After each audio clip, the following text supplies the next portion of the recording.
আজকে happy children's day. এই জন্য আমরা ছোট্ট করে সেলিব্রেট করছি। আমাদের বাড়ির সবচেয়ে ছোট খুদে সদস্য ওই যে বসে আছে, বাবার মুখের দিকে তাকাচ্ছে, কতক্ষণে কেক কাটবে। এদিকে এদিকে ওই যে মা ডাকছে। এই যে এখন জ্যাক সে কি চুলকাতে ব্যস্ত। এখন ওর কেক ওর দাদা আর বাবাই কেটে নিচ্ছে, ও আবার ঘোরাফেরা করছে। এই ছোট্ট ছোট্ট সুন্দর মুহূর্তগুলি আমরা সবাই মিলে বাড়িতেই নিজেরাই সেলিব্রেট করি। এ হচ্ছে আমাদের 2.5 বছরের ছোট্ট চিলড্রেন।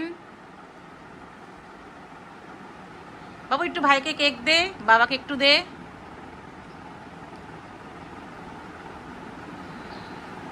একটু ভাইকে দিচ্ছে বাবু কেক। ও বাবাকে একটু দে।